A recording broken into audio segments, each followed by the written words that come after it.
Hello, hello, hello. Welcome, welcome. This is Sunday evening with Talking To. My name is Joanne Tolson Fuller, and we're so glad for you to join us this evening. We're glad to be here this evening. And I say we because we have some wonderful hosts for you this evening. And again, my name is Joanne Tolson Fuller. Our host Rufus Beal. He's here with us this evening, and our other Justin is here with us this evening. How y'all doing? How y'all Great, doing? Joanne. How are you doing today? Good, good. So, welcome to Talking To. We're here every Sunday at 7 p.m. Join us. Into the conversation with us, chat with us, tell us what you think about what we're talking about, if you like it, if you dislike it, whatever. But talk to us, talk back to us. This is called Talking To with Rufus, Justin, and Joanne. So, Rufus, how was Yes. your day? This is the host. The host. We're I'm like the cold. We're the cold. Me and Justin, we're like the cold. We're his backup. With Justin. Rufus, how you doing? I'm good. I'm good, You all Joanne right? and Justin. Yes, my day was great and wasn't too hectic as for Sunday. Doing my normal thing, playing at church and keeping the Saints on their toes. I was gonna say something bad already. Haven't been on the show for 2 minutes All right, yet. be nice, be nice. Keep- And Keeping Justin, everything, as they say, in divine order. Uh-oh. Uh-oh. How's it going, Justin? How you doing? All is well. All is All is well. well. That's good. No I know complaints. you were excited about this game on yesterday Yeah, between as Michigan long and as Indiana. I yes, didn't see it. I yes. missed it. I missed everything. Okay. So you just Well, have to well, kind of, Michigan played Purdue yesterday for the Big Ten championship, and all hail to the victors. Michigan won, of course, of course. It was a good game. It was a good game. They kept it close. Just about halftime, I think going into halftime, the score was 14-13. And then, as Bobby Boucher would say, Michigan opened up again.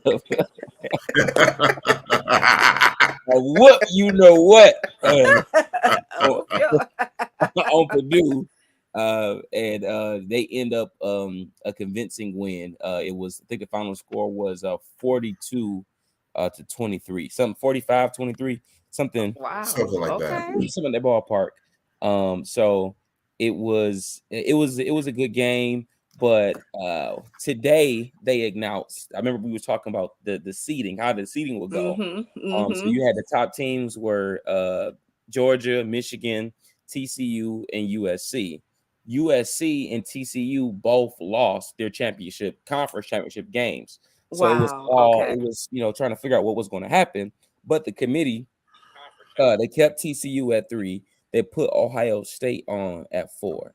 But so now Wow. we'll have for the championship, for the semifinals, we'll have Georgia playing Ohio State, and we'll have Michigan playing TCU, which I predicted and I thought would be the best fit. All But right. during the Let's see. game yesterday, something very disturbing happened, and I really want to make this known. Something very disturbing happened. Nick Saban, they allowed Nick Saban. If you don't know who Nick Saban is, he's the coach of Alabama. They Mm-hmm. allowed him to get on national television and plead his case of why his team should make the playoffs. Mind you, his team is not that good this year. His team Uh-huh. has Hmm. his team has 2 losses, but that opportunity wasn't warranted. It just shows that how, I think everything's about ratings sometimes. Hmm. It's like, y'all let this man get on national TV and beg to let him in. And I'm so glad they did not. I mean, I don't even think I would have watched no more. It would have just been rigged if they would have let Alabama with 2 losses into the playoffs. But they didn't. Wow. So all is well. But that was real Okay. foul that they did that. Well, was there any Wow. doubt about who would win yesterday's game? No doubt in my mind. I think the way that Michigan is built to play, they play old school football, but they can play Okay. new school football if they need to. They're run you down, smash mouth. We're tougher than you team. And like Ohio State and Purdue, even TCU, they're running gun teams who wants to spread it out, who wants to throw 100 passes a game and have a football game look like a basketball score. But Okay. Michigan's defense is really built tough, and they don't really allow that. And they've been the second half team all year. And I think over like the last 2 years, they've outgained Ohio State like 400 and something to like 20 something in yards. So I think Michigan is built to go the distance. However, our good friends in Georgia are bigger, are stronger. And so Michigan is tapping into new recruits all over the country now. But you just get them home recruits in Georgia, them boys raised on cornbread, and they just cornbread and black eyed peas. And I'm just they are Thank you. with their hands. Yeah. And They so eat with their hands like they eat with their hands, and they out catching squirrels for track for fun. Catching dinner. So it's hard to compete with them boys. So and we played Georgia last year, and Georgia showed us that we can play your game, and we're bigger and we're faster. So did Michigan get that much better? I think they're a better team, but overall, I still think Georgia has the upper hand. So I'm looking at a Georgia versus Michigan national championship game. But I think that anything can happen, and we just need a couple miracles. If we get 2 miracles to happen, or we get a score on defense, a score on special teams, we can overcome and we can actually compete. So we'll see. But yeah, I think Michigan will get to the championship easily. These are my miracle hands. Those your miracle hands. You putting hands on them? You putting hands on them? Bring it on. Bring it on. We need it. I want to know if either of you can answer. What is the difference between the coaching of Michigan and the coaching of the Lions?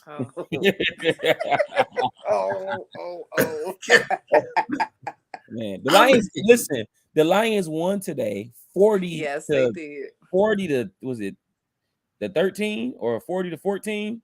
So okay. I'll tell you this: Dan Campbell has came in, even though the record hasn't reflected it. He's changed the culture. And I think you see it happen there first. You're going to see it in the culture. It must happen in the culture. You're going to see it in the culture. You're going to see it in the players' willingness to play for him. And when we really look at the Lions, who are 5-7, meaning they won 5 games and lost 7, we see at least 3 games the Lions should have won. That was due to kind of game mismanagement. So Dan Campbell is a second-year head coach and everything like that. So he's learning along the way. And the Lions are young, and they're only getting better, So I think in the next year or 2, you're going to see the Lions really competing. I think so. Now, you said something that was very key. You said they're young. Everybody's so excited about them. Because to me, they always do pretty good in the beginning. Mm-hmm. Then it's just like they get to the middle and end. It's like, oh, come on, y'all. So I'm not excited yet. Give me a few more games where they're really doing what I say they're supposed to be doing. My husband was teasing me today because he had to call me talking about the Lions are winning. Your talk must be good. Because I always talk about, I would give them their guaranteed money. And for every game, then they have that bonus money that they get. Every game they lose, I would take away from their bonus money. I would just take it. I would just be like, certain percentage, every game y'all lose, y'all getting that money taken away. You're going to get your salary. But no more bonuses. On my nerves. Right. Oh, my goodness. You get your bonus when you start winning some games. Or I give you a certain percentage of the bonus when you start winning some games. Every game you win, you're going to get a percentage of it. But so I'm not excited yet. Mm-hmm. I'm still, I'm with Detroit. You're with Detroit, but you're still a little bit Missouri, huh? Show me. Show me. Show me something. Don't talk about it. Be about it. I'm telling you. Wow. So Rufus. Yes. You said, talk to me about. Oh, I was. Yes. Go ahead. I was gonna say, one of our guests from the past, Taylor Griffin, she had a fundraiser yesterday at Yes. Justin's church. Tell us about that fundraiser. Yeah, so Taylor is the choir director or music teacher, one of them at Chandler Park Academy in Harper Woods, where she teaches choir and different things like that. And she's aiming to take her seniors on a historically black college tour in the summer.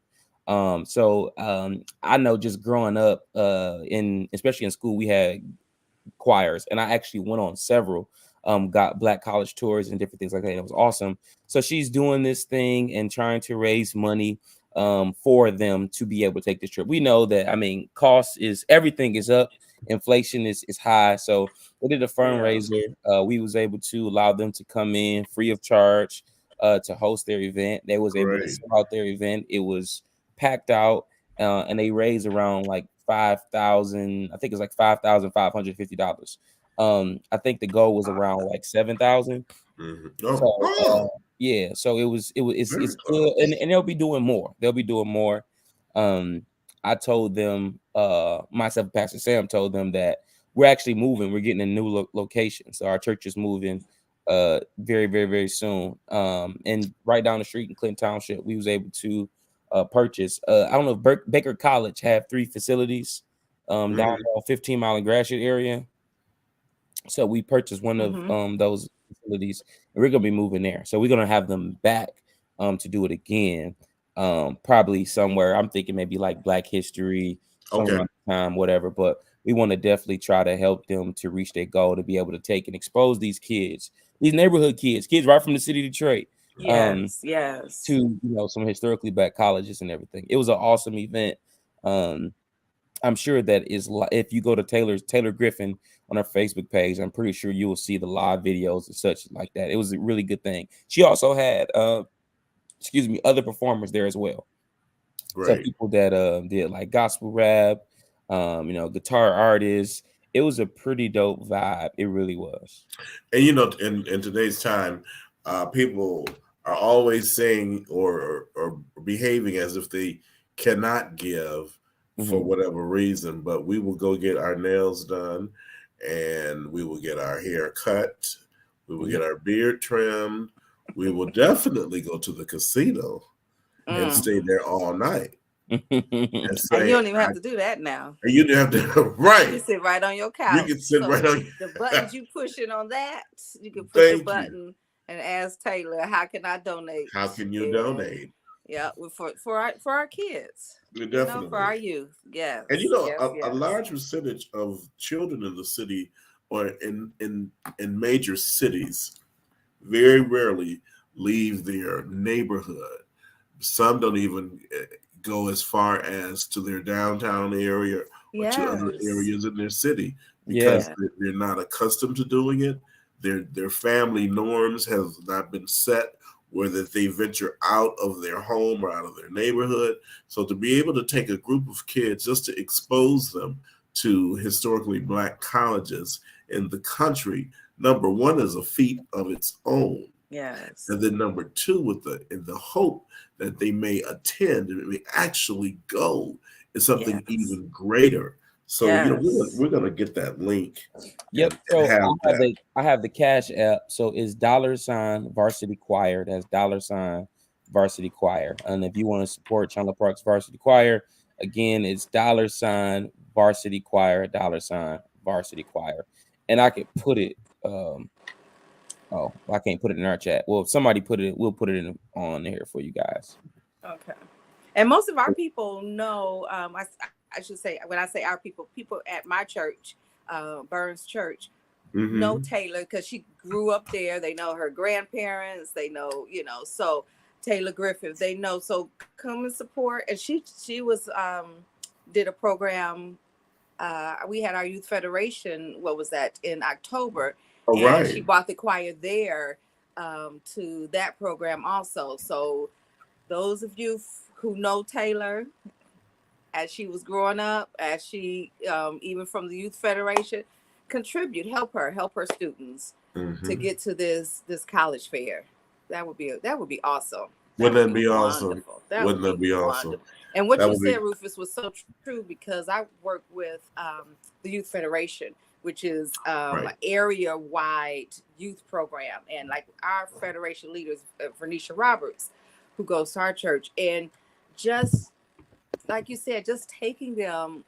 They have basketball teams and all of that going on, and they play out in Southfield, and just I mean, you when you hear them talking, how they thought going out to Southfield, I think it's like 8 Mile Beck Road or something like that, Hmm. that they were out of town, Really? and so it's something how when you talk and they really never even get to the other, like you said, if they're east, they've never been further than the east side. Hmm. And so it's a wonderful thing to just help them to spread their horizons and see that there's so much out there for them and so much out there for them to see and do, and they can accomplish so much, and they don't have to stay in that bubble for the rest of their For lives. the But rest of yeah, their lives. Yeah, you'd be surprised, and maybe you It's wouldn't be would. surprised, but yeah, yeah, yeah. I think that definitely exposure is yeah, is so key to our young people because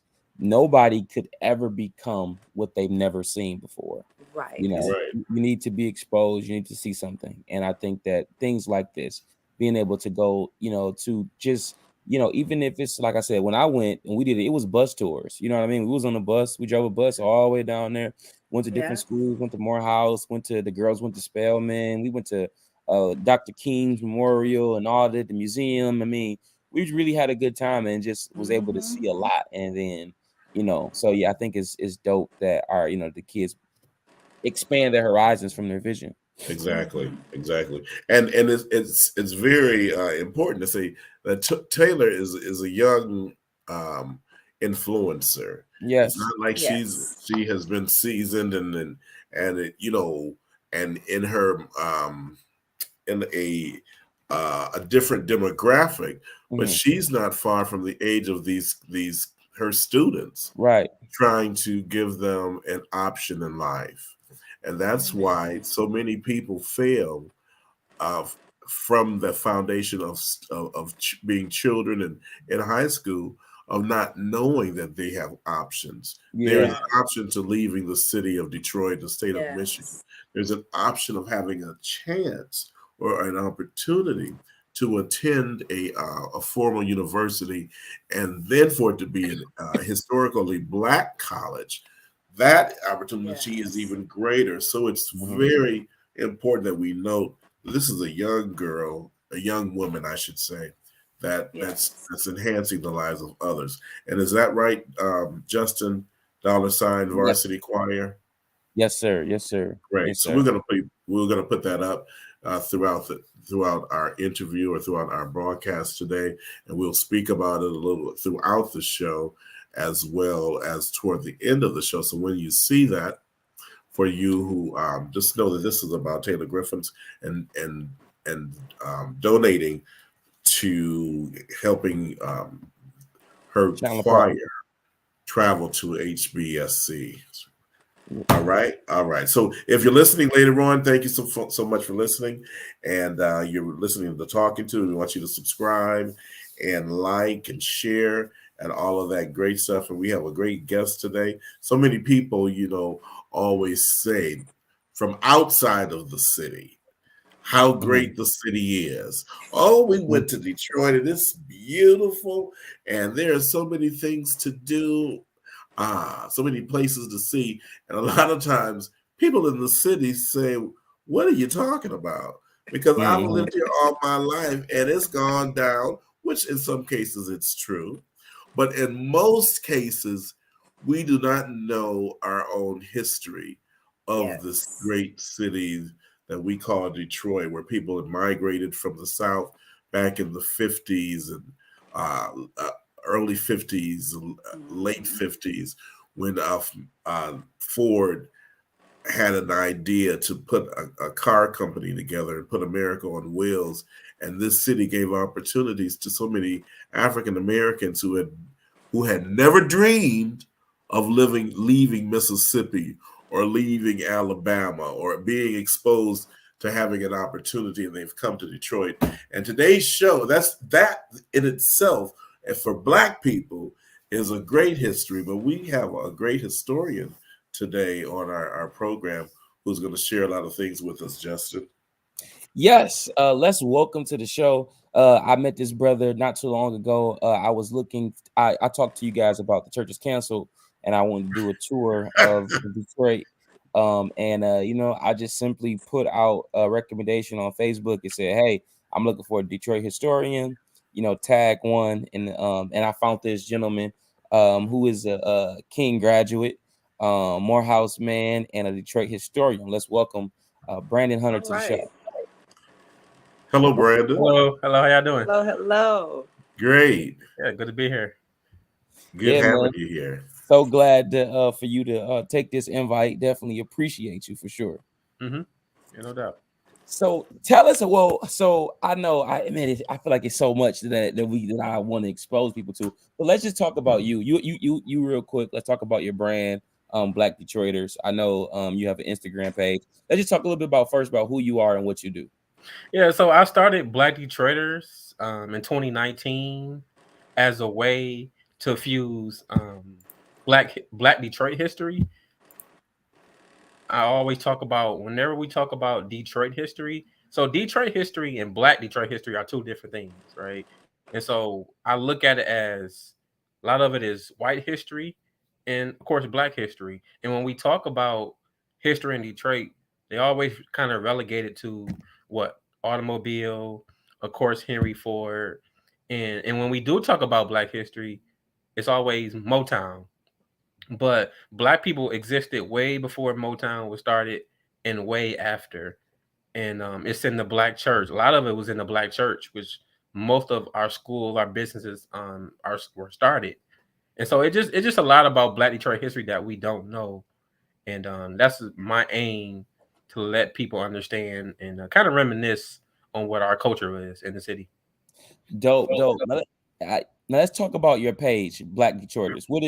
What is Black Detroiters? What is that brand? And I know you offer tours, and so just let everybody know the things that you offer. So if they want to get some of this rich Detroit history and Black Detroit history, that what they can do and how you can navigate them through it. Yeah, so it kind of slowed down now because it's cold. I offer a lot of walking tours, sometimes bus tours and trolley tours. But I started doing tours over the summer, and when I began to do my research, I noticed that a lot of tour companies in Detroit always focused their attention downtown and midtown, and that's the reason why, because a lot of them are operated by white people, and so you don't really hear too many Black tour guides in Detroit.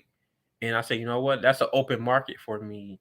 And we're going to focus on Black history, and we're going to take people outside of downtown and midtown.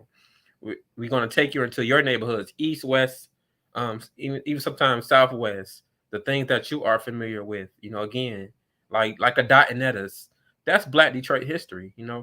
When you ask Black people about somewhere to go eat, it's not necessarily the Coney. It's like Dotnetta's, right? Or O'Quinn's.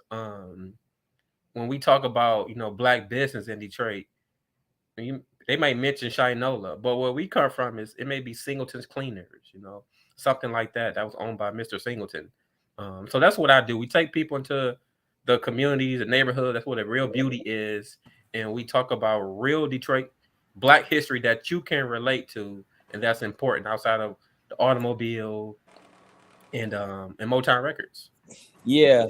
So dope. So we did a tour. My church did a tour, and Brandon was able to tour guide us. You took us over in the Maccabeewick area, man. You took us to right off of Charlevoix. I thought that was something that I did not know. Do you mind sharing that story, like sharing that history with us? So again, I always say, when you want to talk about race relations in Detroit, in America, you got to come to Detroit, right? It's still that way.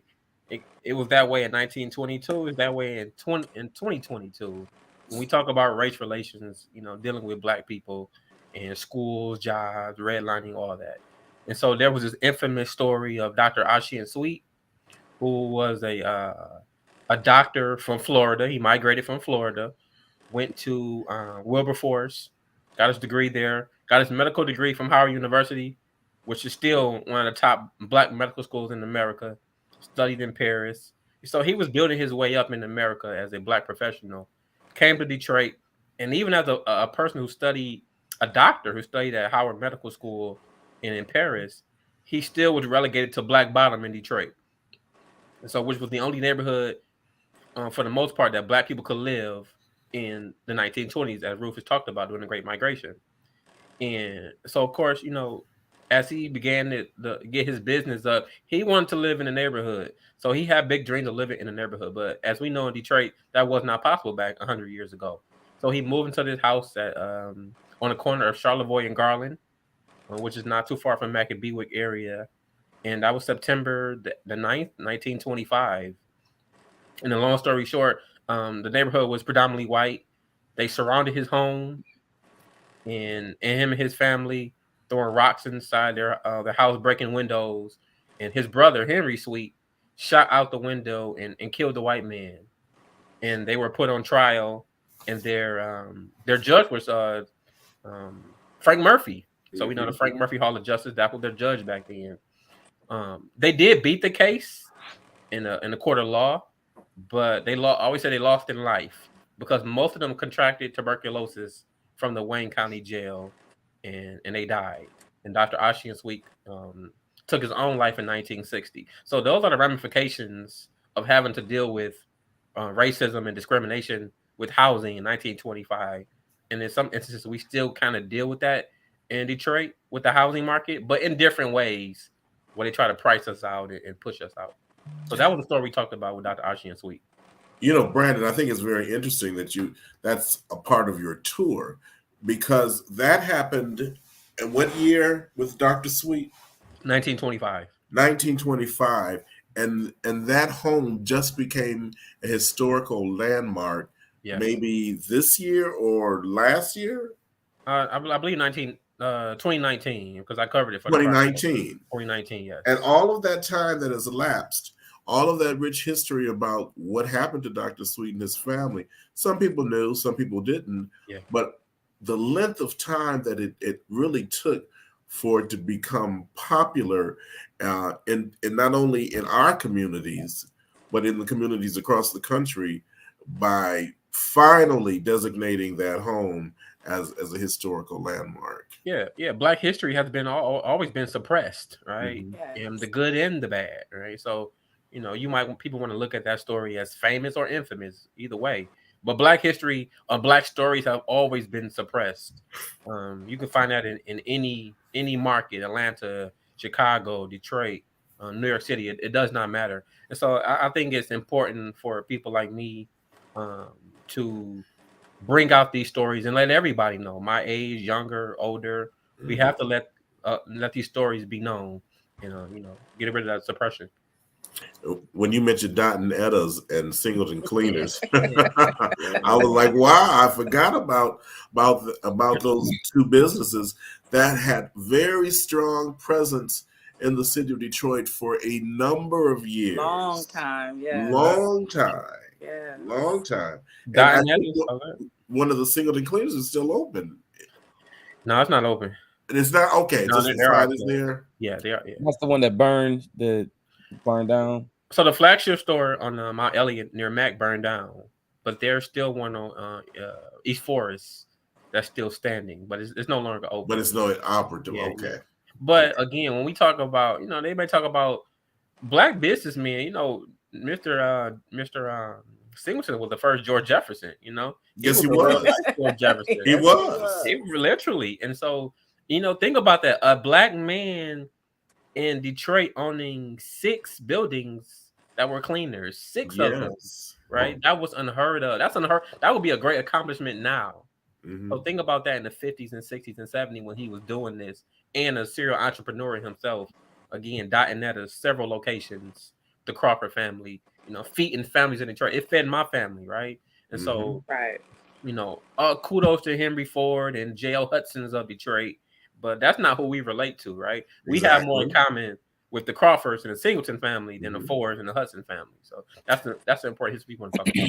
Yeah, And they were tangible, you know, Yeah. the people themselves. And one other thing to add before Justin makes that comment: the Singleton family, Singleton Cleaners and Dot and Etta's, they were two of the few businesses that were doing television commercials and radio commercials, and it was so expensive at that period. But at that time, for a Black business to be able to have a television and radio commercial in prime time, that was a huge mark. It was.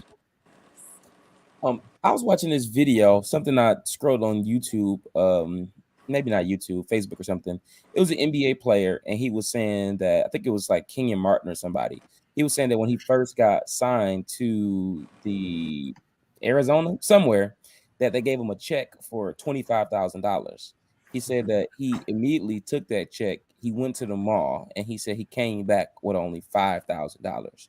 And he was explaining that over his career, that he had to get a financial coach to teach him about generational wealth.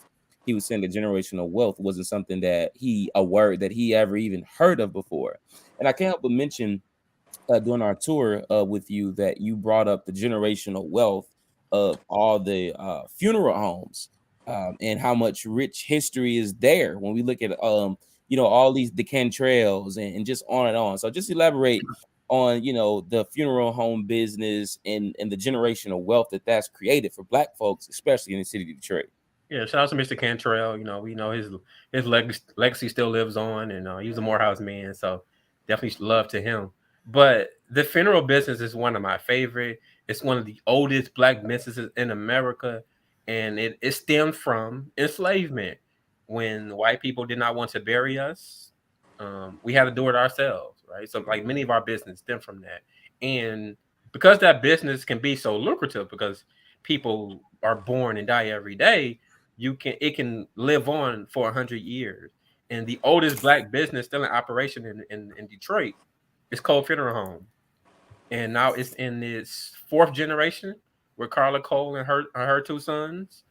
And two of the biggest funeral homes in Detroit are operated by Black women, with Swanson. James Cole Funeral Home, yes. James Cole and Swanson Funeral Home as well.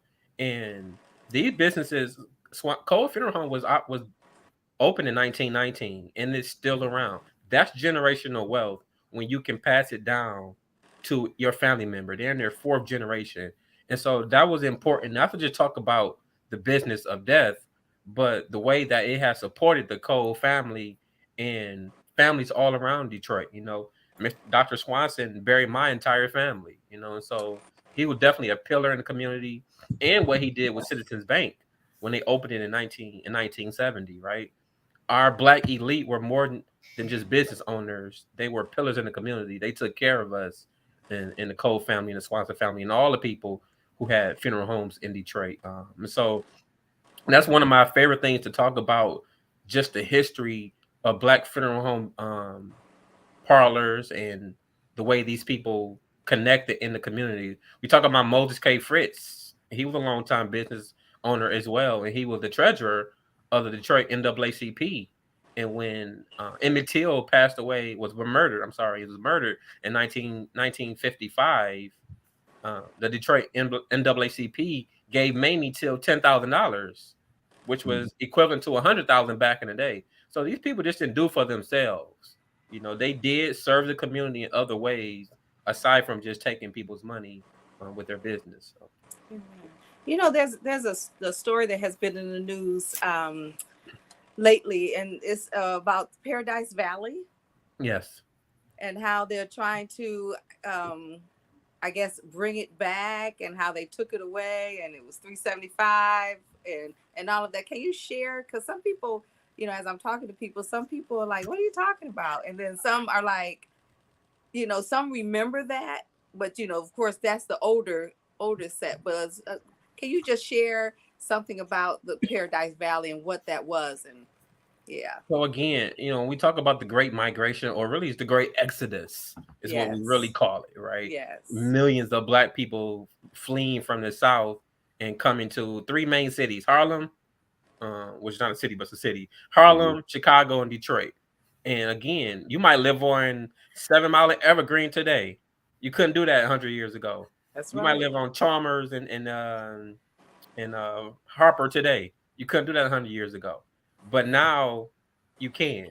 But during that time, we were all relegated to this area called Black Bottom, which is the northern boundary will be Gratiot.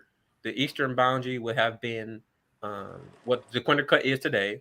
The western boundary would have been Brush Street, which is now Greektown, and then the southern boundary, Lafayette or the Detroit River. And then adjacent to it, which is now Ford Field, would have been Paradise Valley. So the way I sum it up is Black Bottom would have been the residential area, and then Paradise Valley would have been the business district. And so it's hard to tell these people say, take me to Black Bottom. I can't. It's gone. Right. What we have left is a freeway. And they call it urban renewal. We call it Negro removal, because when they gave us the projects in the 50s and they didn't want to invest in our communities, they took it from us because most of us didn't own it anyway, right? Eminent domain, push you into the projects, take the land because it's valuable land. So now they're going to kind of reverse it and tear down 375 near the river. That's going to be some valuable land, but it will not go back to Black people. And we know that's what, and that's how I feel. They, some people feel like, oh, they're giving it back to us, and I'm like, dream on if you want to, because they have some plans, and the plans don't include Black people. Yeah. Unless you Black and you have some money, it does not include. Even though they say, even Doug and all them got on TV and said, oh, we tearing this down, we're giving it back to the people who originally. I don't believe it. Because what they're going, it's like it's no way they can, like, because the land is owned by whoever it's owned by. So what they'll do is they'll build buildings and they'll say, okay, 20% of this belongs to this. That's not giving it back. Not giving it back. But at the same time, though, I think that it's easy to have that mindset. So I fix my mind to be appreciative of the stories and the history that should come from that. But I mean, it's hard to give when you done took a land and you done built all this stuff on it. Who do you give it to? You see what I'm saying? Right. Thank you. Those people are dead. I mean, unless you give it to the NAACP and say you have the land and you operate it. You know what I mean?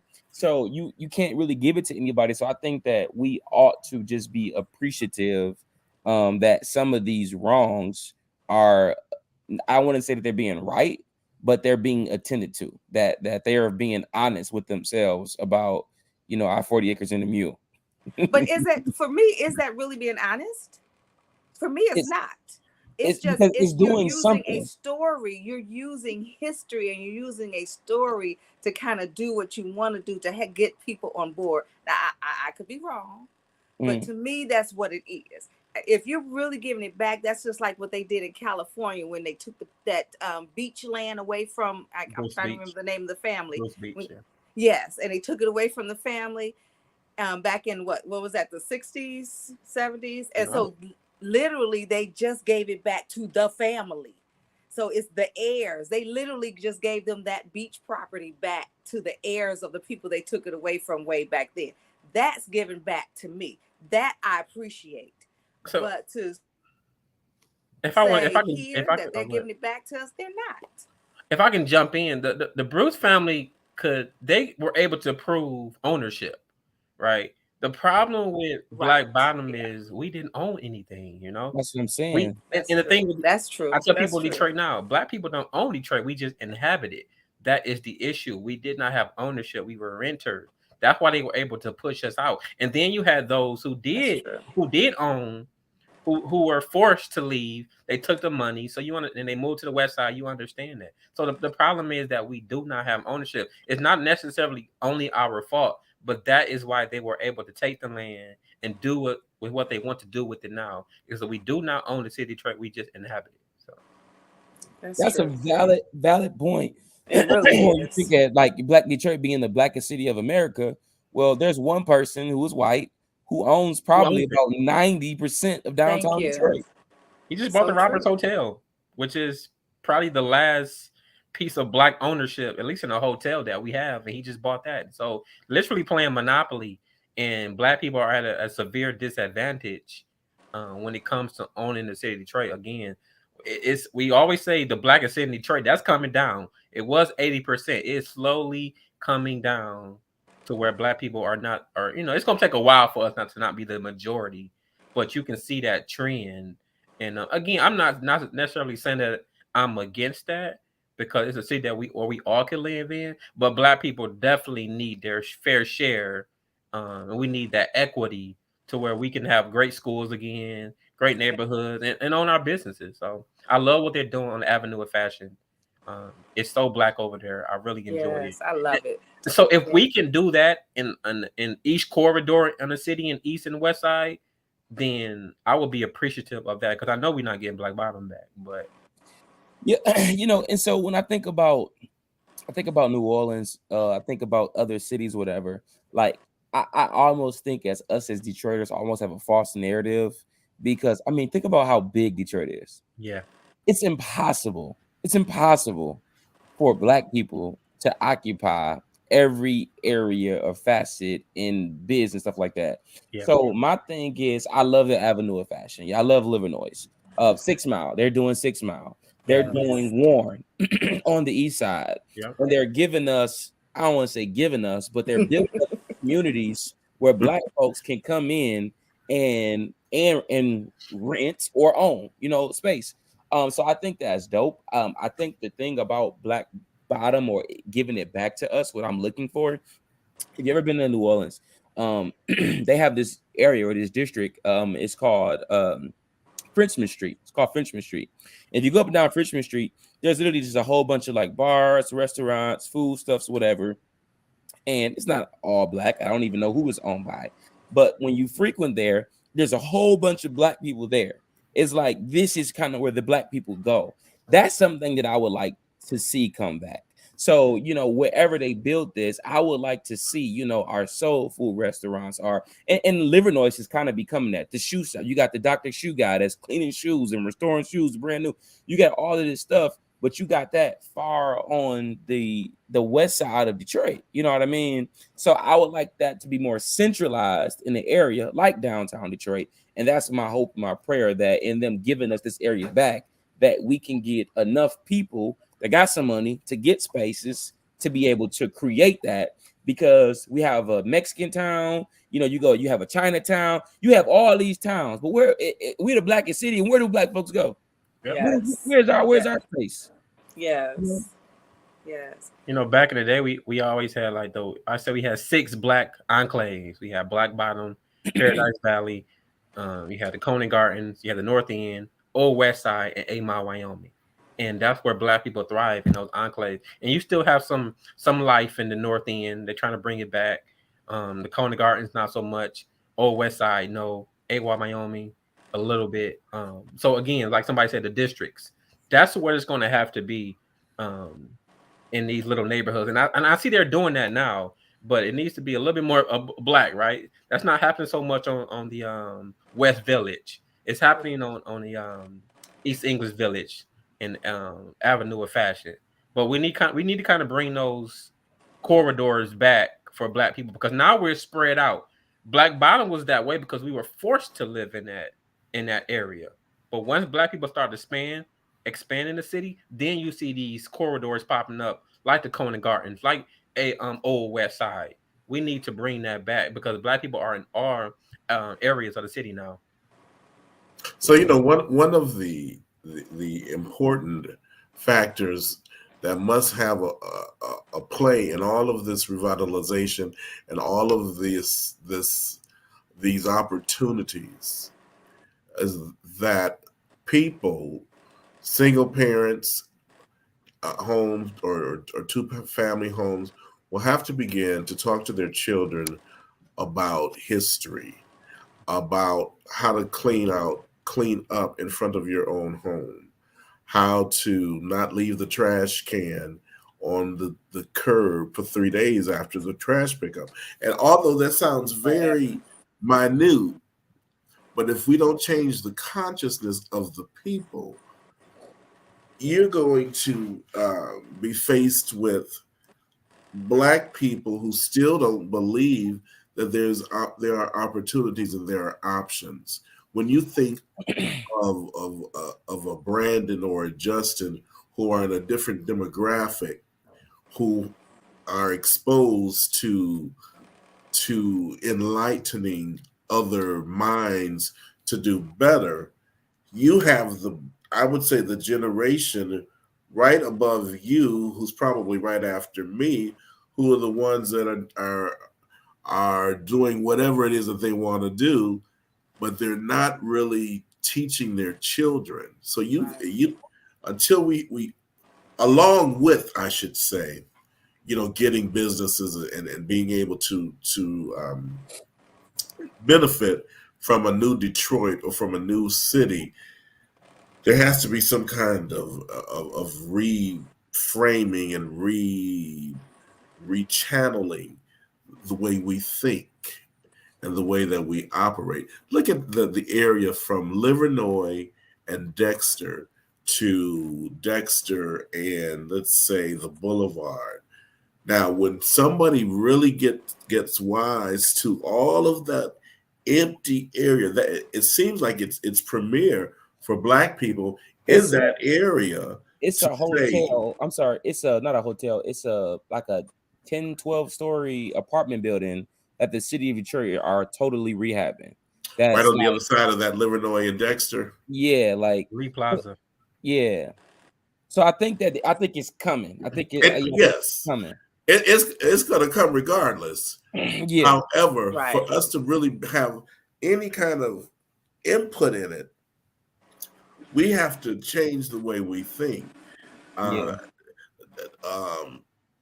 Tearing up the house, and you don't even own the house. Renters, clean your door, because you can't multiply if you don't take care of what you have already. Exactly. And I think everything is a great opportunity especially now for African Americans, especially in the city of Detroit, to come up and to be able to change their lives forever. We got to change our consciousness, and people like Brandon Hunter, you're doing it. These tours are opening the eyes of not only youth, but of some older people that are like, oh shoot, I didn't even know that. Yeah. So true. So true. Mm-hmm. We have such a rich history.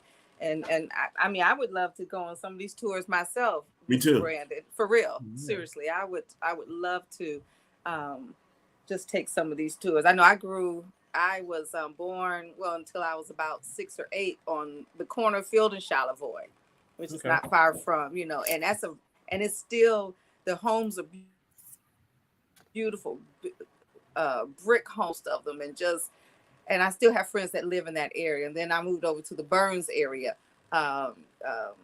Burns, like Chapin, Gratiot, all of that.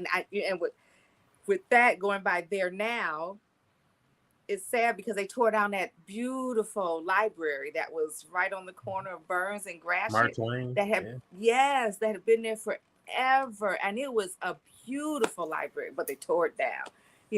Not just a few years ago. It was.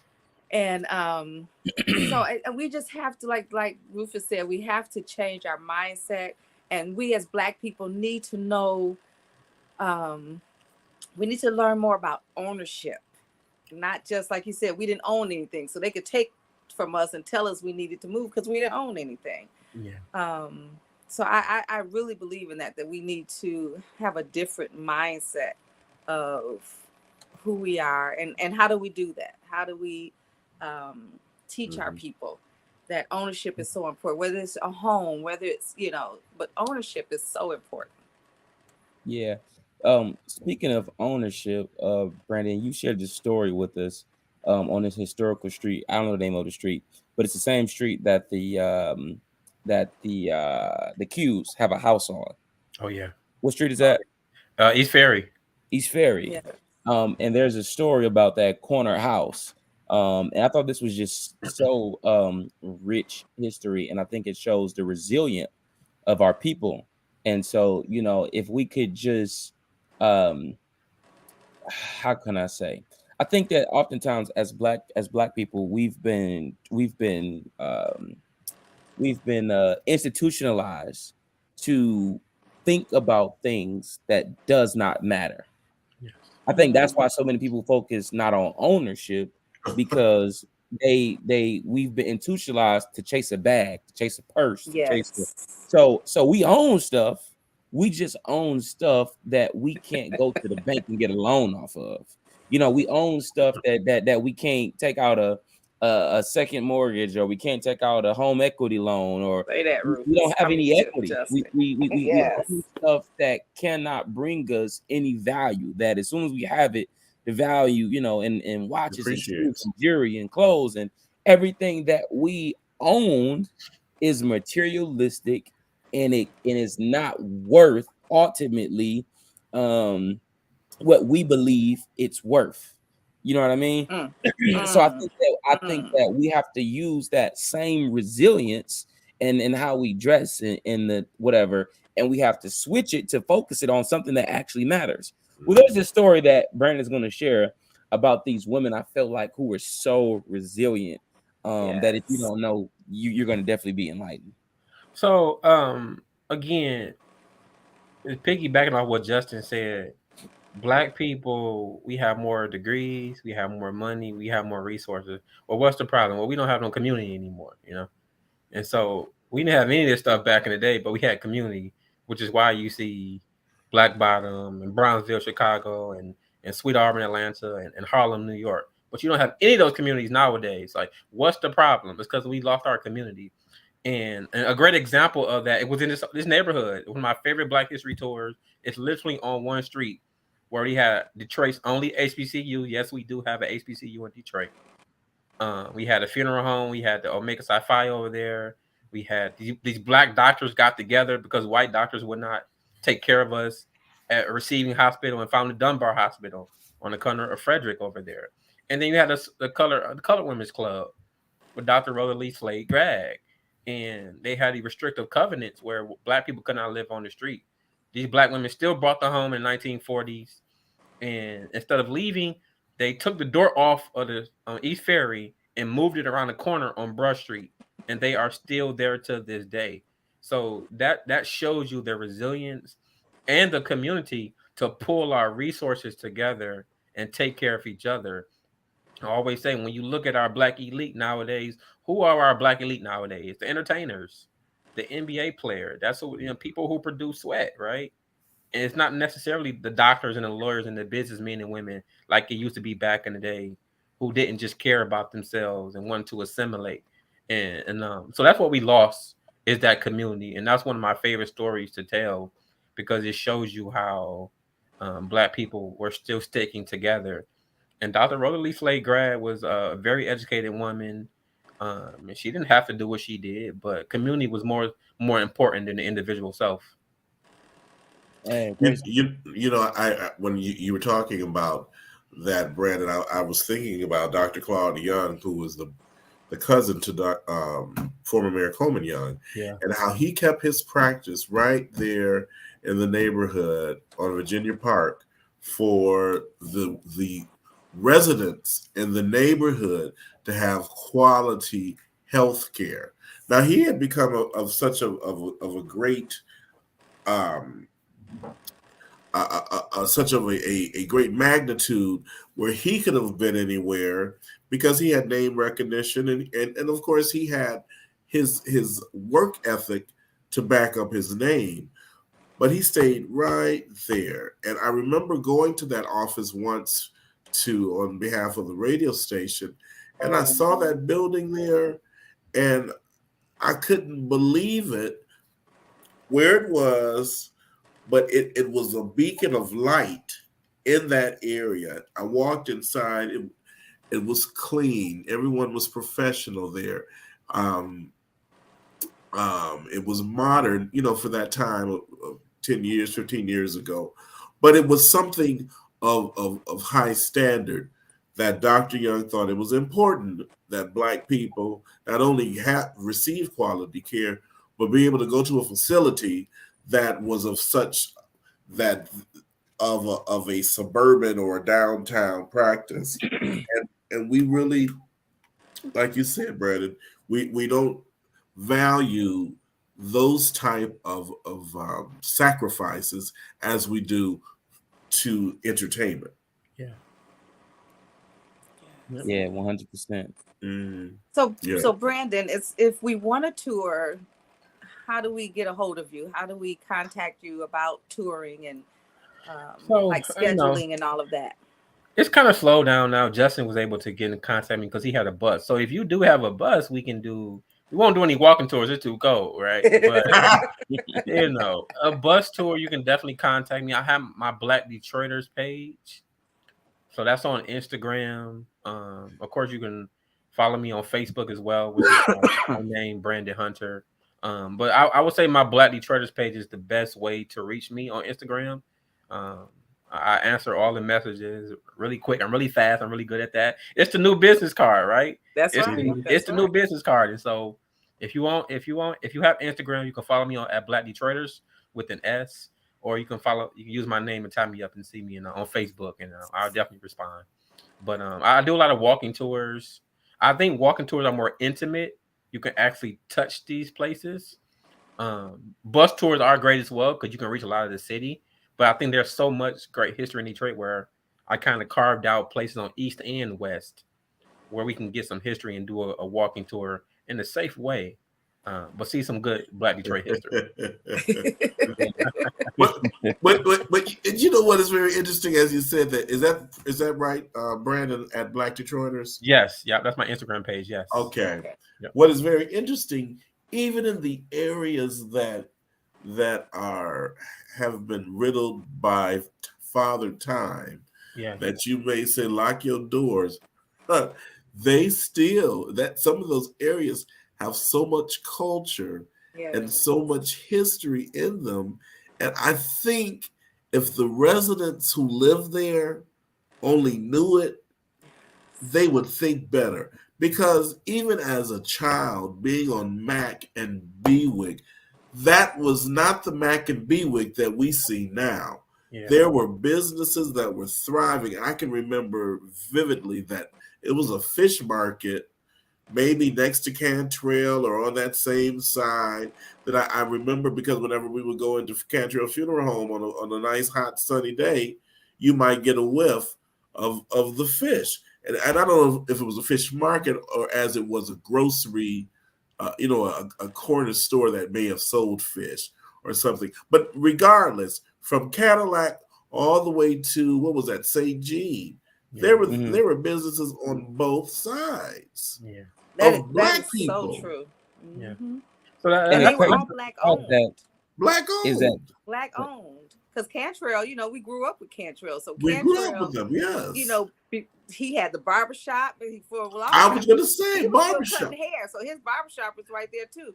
He was still cutting. He was cutting my dad's and my brother's hair, back in the 60s and 70s, early 70s. So, it was just, you could just walk up and down. There was an ice cream shop down there. There was, and all of it. And it was, I remember the candy store or the little, and go in there and get penny candy. And all of these businesses were Black owned. Mm-hmm. And yeah, it's like you said, it's not the same. But yeah, it's sad, but true. Yeah, true. But what is very good, Brandon, that you took the initiative to educate people. And did you mention how you started with doing this? So I have a journalism background. I've written for the Michigan Chronicle, which is the oldest Black newspaper in Michigan, and the Free Press, right? And so again, I became inquisitive whenever we talked about it. A lot of times it's a Detroit Free Press, but a lot of times and they would admit it too, it was a suburban paper, right? Mm-hmm. And a lot of white stories where Black stories were suppressed, and then when you get with the Chronicle, it's a community paper. It only focus on positive stories, and you really need that initiative for people to talk about these great stories. And again, I'm of the city, right? It's nothing for me to talk about going to Singleton's Cleaners, right? Or going to, to Cantrell's or Hood's Tires, right? I'm from that Mack and Van Dyke area, or going to Mount Zion. with Dr. S.L. Jones, right? Okay, Sterling I'm Jones, yes. of that, so it's nothing for me to talk about that, and that's history. It doesn't matter if it's 25 years ago; it's still history, and so that's how I got into it. Just a journalism background, and say, you know what, I want to take the initiative to kind of bring out some Black pride, because if Black people are not going to be proud of Detroit, then no one else will, right? And so we have to bring back that sense of pride in Black Detroit, and that was my whole initiative.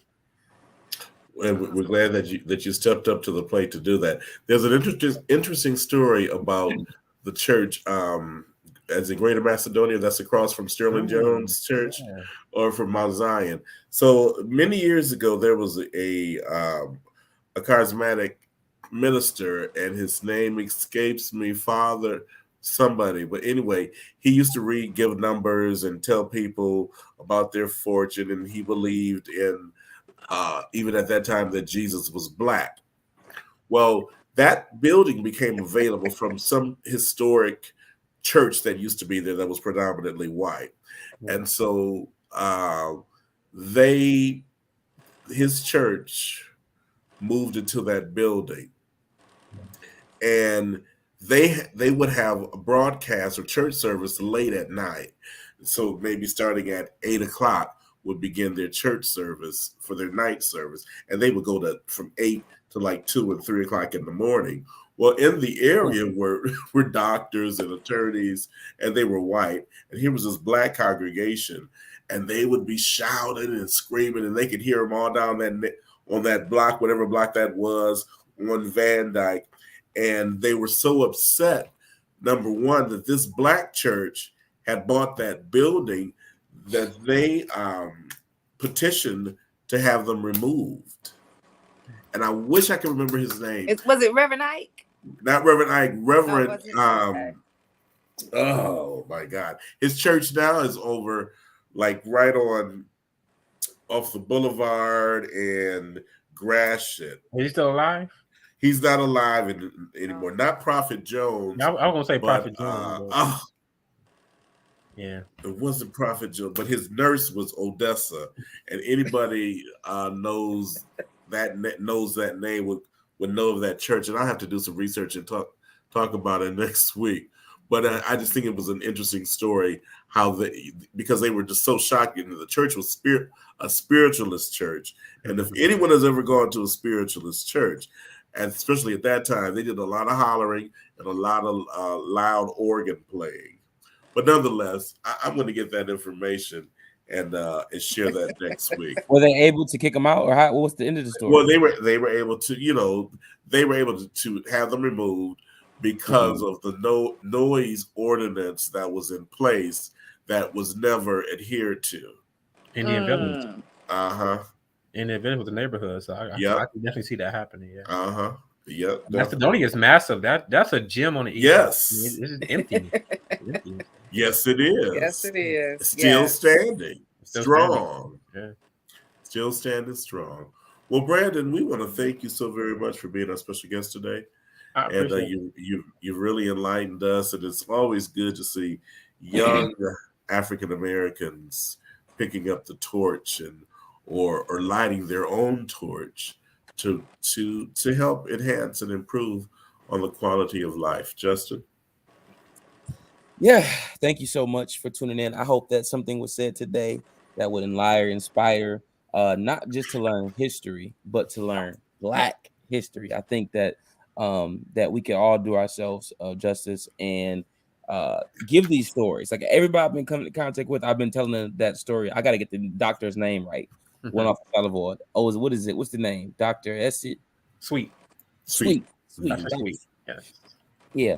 So thank you so much for hanging out with us. Definitely appreciate you. If you need anything from us, please don't hesitate to let us know. We got your back. Yeah. Yes. And you know what? I just remembered his name. The Holy Spirit was with me. Reverend Ralph J. Boyd. Okay. I don't know if you all remember him or have ever heard of his name, but that was his name. That was the preacher's name, and the church was. Well, we won't even push it. We'll just go with I can remember Reverend Boyd's name. But yeah, He was the pastor of that congregation that had to leave Great Macedonia building. It wasn't Macedonia at that time, but whatever that building is, whatever it was at that time. Justin, before I go, to help you remember, and I'm big on books, and so these two books, Ark of Justice, will help you remember the Dr. Ashi and Sweet story. Okay. So people looking, I'm a big on reading, and so if You you want to see? read more about that Yes. story in Detroit, Ark of Justice by Kevin Boyle is a great Okay. book. And another book was One Man's Castle, about protecting your castles, about the Sweet story too. But Phyllis Vine wrote that book. So if people watching or if you all want to read more about it, these two books are perfect for you learning more about the Sweet story. Awesome. Now, you cannot go wrong with someone that reads. How You cannot at all. And wait, and I was going to ask this question to Justin and Joanne, and now I'm going to include you into this question. So, Brandon, what do you do with your books? You know, sometimes you have books, and this is for a personal question because I was cleaning up my bookcase, but I don't read all of those books that are there. And I know you don't throw books away. What do you do? It'll just get another bookcase that you don't use. Get as another often? bookshelf. Get That's another right. bookshelf. That's like, keep it, and of course you can pass it on down, and you might need it one day to break it open to look inside. So definitely don't throw books away. Just get Definitely not throw them away. Definitely away, not throw no. them. And it's so precious. I didn't want to just box them either. They got to be on. Keep them in good condition. So I'm also about preservation as well. Mm-hmm. And books don't belong in boxes; they belong on the shelf, standing up to protect the spine. And so I definitely am big on preservation as well. Now, how about that? We Yes, got two yes. kind of lessons: Yeah. Right. history and how to maintain your library. Yeah, there you go. Hey, I just learned that books got spines. Y'all hear that? How about that? How about that? Book has a spine. Well, Brandon, you have to come back on. And you know that old saying, and I know we all have heard it. If you don't want Black folks to know something, put it in a book. Put it in And a book. and it's sad. It's sad. Mhm. So yeah, I'm an avid reader. I agree, Brandon. Thank you. Mhm. Thank you. I So appreciate it. appreciate you. Yes. Such a great guest, and in the spring of the year when the hawk dies down or goes away, we definitely have you back on the show so we can book some type of a historical tour with you and offer to our viewers and put a little pocket change in your pocket as well. Yeah, Because nothing roll without it. That's right. I love that. Well, Brandon, once again, have a great evening, and thank you for being our guest today. Thank you for having me. All right.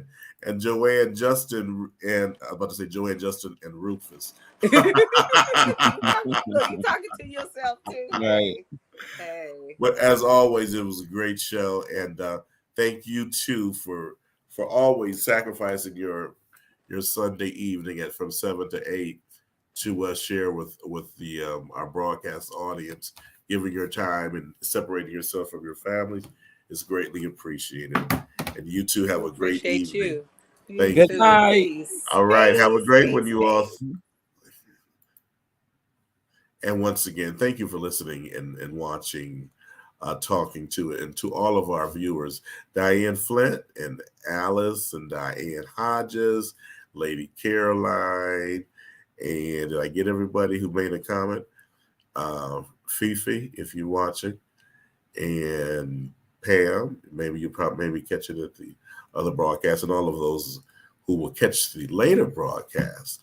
Thank you very much. We greatly appreciate your time and the energy that you insert to being a part of Talking To. Once again, extending our condolences to Alan and his sister and his sisters, Juana and Sharina and Aaron and the entire family and the loss and transition of Diane King. Everyone have a great evening. Have a great week. And until next week, it's Talking To.